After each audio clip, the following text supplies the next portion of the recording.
Today we're diving into a pretty provocative idea, the argument that the long-standing conflict between Morocco and Algeria isn't real at all, that it's actually a carefully constructed illusion. We're going to step inside the view world of an author who argues this entire rivalry is being engineered from the outside. Right out of the gate, the author hits us with this. This single quote really frames their entire argument. You see, for them, this isn't just about politics. It's about a deep, almost existential fear they believe Europe has.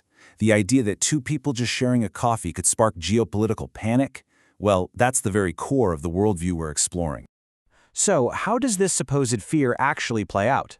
Well, the author's first big claim is that the rivalry we see is completely unnatural. They argue that an outside force, what they call the colonizer, will do anything to prevent unity between these two nations. We're not even talking about political unity. They claim even just emotional unity is off the table. And according to the text, there's a pattern here, a repeating cycle.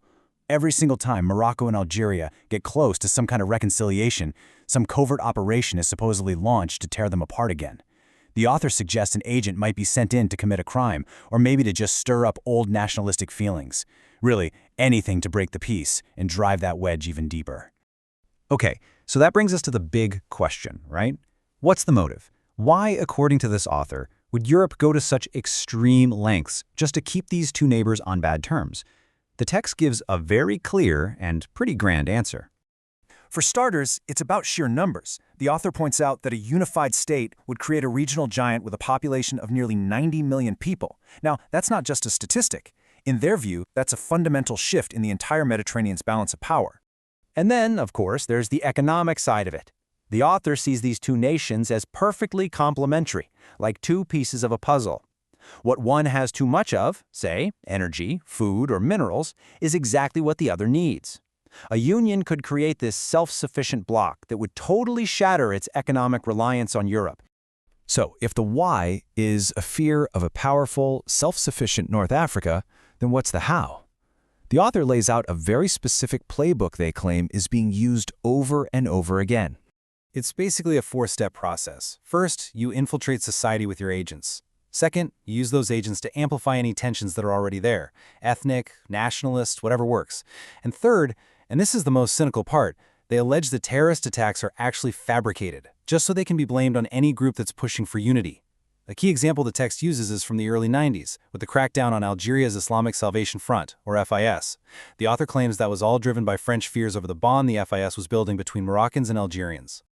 But here's where we get to the core of it, to what the author sees as the deepest fear of all.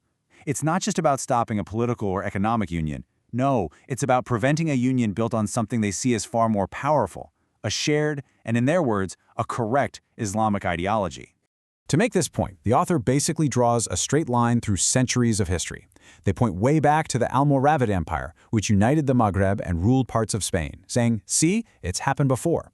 Then they jumped to the Fizz movement in the 90s, calling it a modern version of that, which had to be crushed. And, in their view, the endgame of any successful movement like this is a future caliphate that would, once again, challenge Europe.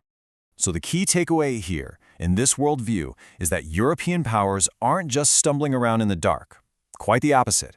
The author claims they are sharp students of history, who know that a powerful, shared ideology is the only thing that can truly unite the Muslim world. And for that very reason, it's their #1 target. This brings us to another really fascinating part of the argument, the nature of Muslim identity itself.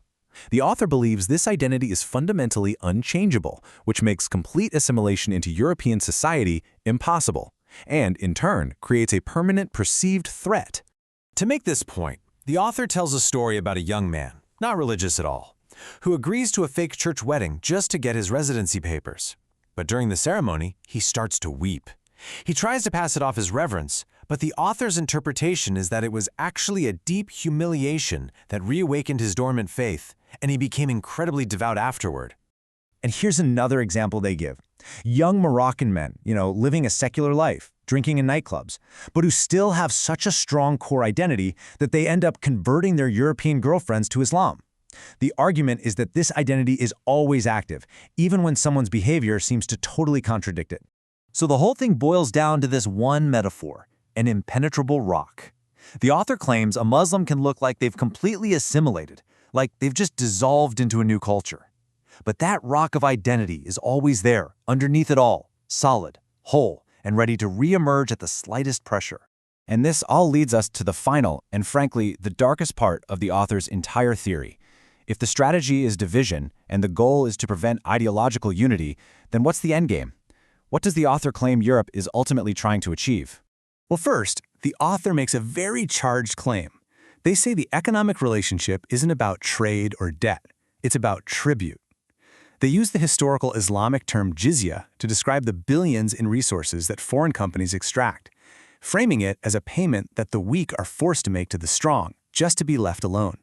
And this brings us to the author's final, shocking conclusion. They state flat out that European powers have given up on trying to assimilate or convert Muslims. Because of that impenetrable rock of identity, the author claims the only option they believe is left on the table is the physical extermination of Muslims to reduce their numbers. This is by far the most extreme claim in the entire text. So we've just walked through this worldview that's built on a foundation of deep suspicion, a belief in a kind of permanent, hidden war. Now, whether you buy into it or you dismiss it completely, the fact that a perspective like this even exists forces us to ask a pretty powerful question. What does this kind of thinking, right or wrong, tell us about the massive lack of trust that can linger for generations in a post-colonial world?